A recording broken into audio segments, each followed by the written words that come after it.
Welcome back to our channel White Coat Education.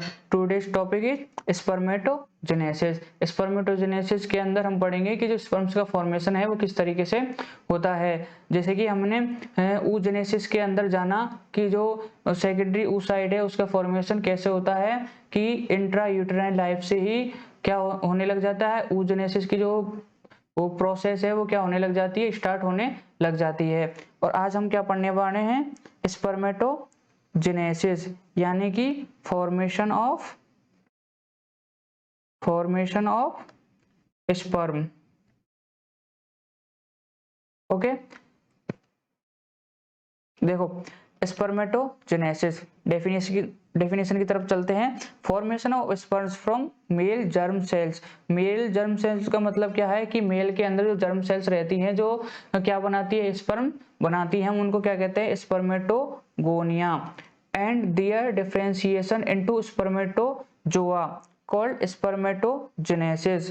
यानी कि जो मेल के अंदर जो जर्म सेल्स रहती हैं वो क्या बनाती हैं, स्पर्म्स बनाती हैं. अब ये जो जर्म सेल्स हैं वो कहाँ होती हैं, टेस्टिस के अंदर, और वो भी कहाँ पे, सेमेनिफेरस ट्यूब्यूल्स के अंदर. तो हमारा बेस्ट आंसर कौन सा हुआ, सेमेनिफेरस ट्यूब्यूल्स.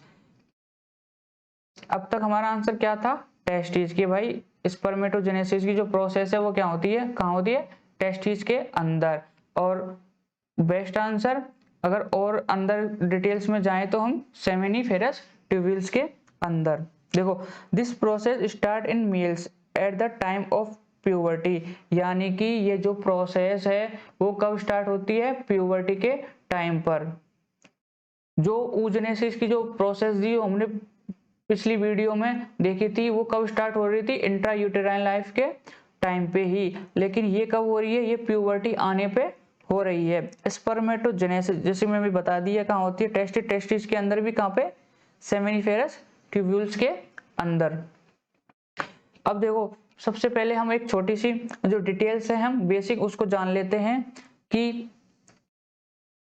जो मेल्स की एवरी सेल्स यानी कि जो मेल बॉडी है उसके हर सेल्स के अंदर जो क्रोमोसोम हैं वो कौन से रहते हैं, 44 प्लस XY.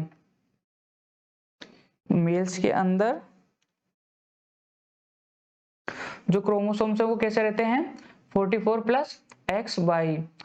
और फीमेल के अंदर कैसे होते हैं, 44 प्लस XX. तो बस हमें यही जो है मेन इस पर ही ध्यान रखना है. ओके, आगे बढ़ते हैं. देखो, जो सेल डिवीजन है वो कैसे होगा, जो सेल डिवीजन यानी कि जो क्रोमोसोम के जो डिवीजन की जो प्रोसेस है वो कैसे होती है, यानी कि माइटोसिस और मियोसिस. कि जब एक सेल्स का डिवीजन होता है, हम पढ़ी क्या रहे हैं कि कहां से हो रही है, ये देखो जर्म सेल्स क्या है, यहाँ जर्म सेल्स. भाई जर्म सेल से ही तो, और ये स्पर्म है वो भी तो क्या है, एक सेल है. यानी कि एक सेल से दूसरी सेल बन रही है. अब दूसरी सेल जो बन रही है वो किस प्रोसेस से बन रही है, सेल डिवीजन. और इन डिवीजन के अंदर कौन कौन से टाइप आते हैं, माइटोसिस. माइटोसिस का मतलब क्या है, माइटोसिस का सिंपल सा मतलब है कि भाई जो क्रोमोसोम नंबर हैं वो रिमेन्स सेम, यानी कि सेम रहेंगे. सेम मतलब कैसे, कि अगर 44 प्लस XY है और इस प्रोसेस के अंडर में अगर सेल डिवीजन हो रहा है तो जो न्यू सेल्स बनेगी तो उसके अंदर जो क्रोमोसोम नंबर है वो कितने रहेंगे, वो सेम ही रहेंगे. बस ये लाइन इतनी सी कह रही है कि भाई माइटोसिस के अंदर क्रोमोसोम जो नंबर है वो क्या रहेंगे, सेम रहेंगे. कि अगर इस प्रोसेस के अंदर कोई भी सेल का डिवीजन हो रहा है, यानी कि जर्म सेल्स का क्या हो रहा है, डिवीजन हो रहा है, और क्या बना रही है, ये बना रही है प्राइमरी स्पर्मेटोसाइट. कौन सी प्रोसेस के थ्रू, माइटोसिस प्रोसेस के थ्रू. तो जब माइटोसिस प्रोसेस के थ्रू बना रही है और हमें पता है, मैंने जैसे अभी आपको बता दिया पहले ही कि मेल बॉडी के अंदर क्रोमोसोम कैसे रहते हैं, इस तरीके से रहते हैं। तो इस जो ये मैंने अभी आपको बताया कौन सा माइटोसिस सेल डिवीजन, अगर इतनी सी प्रोसेस के अंदर कोई भी सेल डिवीजन कर रही है तो उसके अंदर जो क्रोमोसोम नंबर हैं वो क्या रहेंगे, वो रहेंगे 44 प्लस एक्स वाई, यानी कि कोई भी जो क्रोमोसोम है वो क्या नहीं हुए, हाफ नहीं हुए, यानी कि सेम है। कौन सी प्रोसेस के अंदर, माइटोसिस प्रोसेस के अंदर। अब माइटोसिस की प्रोसेस हो गई, अब दूसरी प्रोसेस कौन सी है, मियोसिस। अब ये मियोसिस भी दो टाइप की होती है, meiosis first and meiosis second. Simple सा जान लेते हैं कि मियोसिस फर्स्ट के अंदर क्या होता है, मियोसिस फर्स्ट के अंदर क्रोमोसोम नंबर क्या हो जाते हैं, आधे हो जाते हैं। फिर मियोसिस फर्स्ट के बाद में कौन सी होगी, मियोसिस सेकंड होगी। फिर मियोसिस सेकंड के अंदर क्या होता है भाई, मियोसिस सेकंड के अंदर कुछ नहीं होता, सिर्फ इतना सा होता है कि जो नंबर है कौन से क्रोमोसोम नंबर, वो क्या रहेंगे, सेम रहेंगे। तो चलो आगे बढ़ते हैं। अब प्राइमरी oocyte से क्या बनेंगे, सेकेंडरी oocyte बनेंगे। मैं यहां लिख देता हूं क्या बनेंगे, अब सेकेंडरी oocyte बनेंगे, सॉरी सेकेंडरी oocyte नहीं, सेकेंडरी स्पर्मेटोसाइट, सेकेंडरी स्पर्मेटोसाइट्स। कौन सी डिवीजन के थ्रू, मियोसिस फर्स्ट के थ्रू। और मियोसिस फर्स्ट क्या कह रही है कि भाई क्रोमोसोम नंबर क्या हो जाएंगे, हाफ हो जाएंगे। तो क्या बनेंगे, कितने रह जाएंगे, 22 प्लस एक्स। कैसे कि जब डिवीजन होता है तो एक सेल से कितनी बनती हैं, दो डॉटर सेल्स बनती हैं। तो चलो दूसरी भी लिख लेते हैं, सेकेंडरी स्पर्मेटोसाइट्स। इसके अंदर 22 प्लस बाई, यहाँ x और यहाँ y, क्यों कि मैंने अभी आपको बताया कि जर्म सेल्स के अंदर क्या है, मेल वाली जर्म सेल्स हैं, तो कौन से रहेंगे, x और y। अब इनका डिवीजन होगा तो कैसे रह जाएंगे, ये x इधर हो जाएगा और ये y इधर हो जाएगा, क्या हो गया, इसी को तो डिवीजन कहते हैं कि जब एक में से दो बनते हैं तो उसको क्या बोलते हैं, डिवीजन, यानी कि टूटना, विखंडन, ठीक है ना। तो अब ये कौन से बन गए, x इधर हो गया और y इधर हो गए, ठीक है। आगे बात समझ में। अब इनके अंदर क्या होगा, मियोसिस सेकंड होगी। चलो मैं इधर बना देता हूं मियोसिस सेकंड, सेकेंडरी स्पर्मेटोसाइट्स। अब क्या होगा, ये कब बने थे, जब मियोसिस फर्स्ट हुआ था। और मियोसिस फर्स्ट के अंदर भी मैंने बताया क्या होता है, जो क्रोमोसोम नंबर है वो कितने रह जाते हैं, हाफ हो जाते हैं, या तो ये या फिर ये, ओके। अब कौन सी प्रोसेस होगी, अब प्रोसेस होगी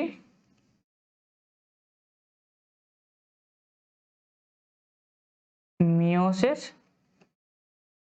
सेकंड। और ये सेकंड जो स्पर्मेटोसाइट है, सेकेंडरी स्पर्मेटोसाइट से ये कितने बने थे, तो दो बने थे, तो हम भी दो बना लेते हैं। चलो सेकेंडरी स्पर्मेटोसाइट्स, ओके। चलो इतना ही लिख लेता हूं मैं। क्या हो रहा है, मियोसिस सेकंड, ये देखो यहाँ पे एक बार देख लो, secondary oocytes, sorry secondary spermatocyte कितने बने, दो बने थे, एक बना था एक्स वाला, एक बना था वाई वाला। तो इधर भी हम लिख लेते हैं 22 प्लस ये हो गया एक्स वाला और ये हो गया 22 प्लस वाई वाला। अब मियोसिस हो रहा है तो फिर दो बनेंगे, क्या हो रहा है, मियोसिस डिवीजन, डिवीजन कितने में, दो। इसके भी 2। आगे बात समझ में? तो मैं कलर चेंज कर लेता हूं एक बार। अब क्या बनेंगे? स्पर्मेटेड बनेंगे, स्पर्मेटेड।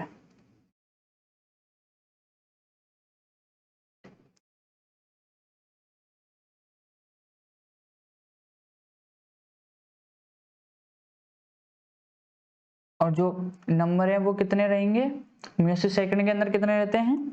cm, वही 22 प्लस x, और इसके अंदर भी 22 plus x, 22 plus y, 22 plus y, क्योंकि इसके अंदर क्या था?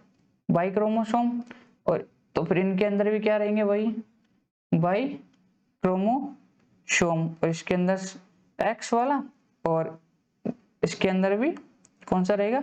x वाला। ठीक है, अब जो प्रोसेस होगी वो कौन सी होगी? एक नई प्रोसेस, उसको हम क्या बोलते हैं? स्पर्मियोजेनेसिस। स्पर्मियोजेनेसिस का मतलब क्या है? स्पर्मियोजेनेसिस का सिंपल सा इतना सा मतलब है कि यहाँ क्या होता है? ट्रांसफॉर्मेशन, यानी कि कोई भी ना तो कोई क्रोमोसोम आधे हो रहे ना कुछ हो रहा, सिर्फ इनका क्या हो रहा है? ट्रांसफॉर्मेशन हो रहा है, सिर्फ इनकी शक्ल सूरत चेंज हो रही है, और फिर ट्रांसफॉर्मेशन होके क्या बनाएंगे? ये बनाएंगे स्पर्म्स, और यही होते हैं हमारे मैच्योर स्पर्म्स। ठीक है ना? अब हम पढ़ते हैं कुछ इंपॉर्टेंट पॉइंट्स, यानी कि एक प्राइमरी स्पर्मेटोसाइट्स दो क्या बनाता है? सेकेंडरी स्पर्मेटोसाइट्स, और 4 स्पर्मेटेड, और ये 4 स्पर्मेटेड